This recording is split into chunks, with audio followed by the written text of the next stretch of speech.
कर लें, अल्लाह का वास्ता। भाई ये सही करेंगे, जमील को इनकी आवाज नहीं आनी चाहिए। जमील साहब, पंजाब असेंबली का इजलास शुरू हो गया है। अच्छा जी, अपने नाज़रीन को बता दें पंजाब असेंबली का इजलास शुरू हो चुका है।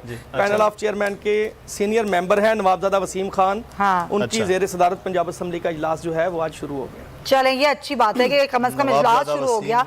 तो यहाँ जो अदम एतमाद का इजहार किया जा रहा था, मैं ये कह रहा था, जी जी जमील, मैं ये कह रहा था कि कुकड़ी मैं जरूर भेजता, अगर जिंदा होती तो वो स्विम करते हुए आप तक पहुंचती, जो हालात कराची के हैं।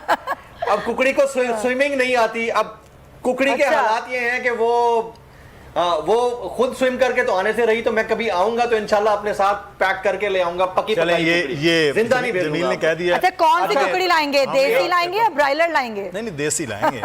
उसके ऊपर मैं आता हूं। सबसे पहले आपको इंपॉर्टेंट बात बता, इंपॉर्टेंट बात। हाँ, अभी हमजा शहबाज शरीफ साहब ने एक कमेंट किया, टिकर्स चल रहे थे कि चौधरी परवेज इलाही अदालती वजीर आला पंजाब है, और ये पहुंच गए असेंबली में। और मुझे हैरत होती है कि इनको खुदा की कसम कोई शर्म नहीं आती कि इनको अपने वालिद साहब अदालती वजीर आजम पाकिस्तान नजर नहीं आते।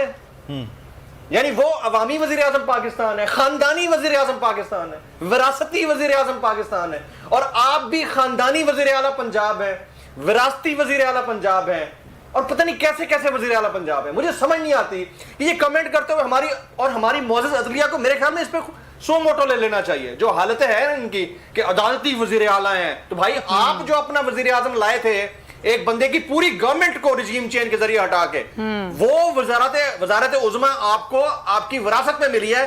चौथा टेन्योर आप ले रहे हैं, मतलब 3 टेन्योर आपके चचा मोहतरम ने ले लिया, चौथा टेन्योर आप ले रहे हैं, और अभी कोई नहीं पता कि आगे आपको क्या चाहिए। तो हालत इनकी ये है। अब इस सूरत हाल के अंदर कुकड़ी का इतना रोस्ट भरने के बावजूद भी अगर ये हाल है तो मैं क्या कह सकता हूँ। ये हमजा के बारे में नहीं कह रहा मैं। सही नहीं, हम समझ भी नहीं रहे ऐसा। हम तो उस कुकड़ी का इंतजार करें जो आप लाएंगे।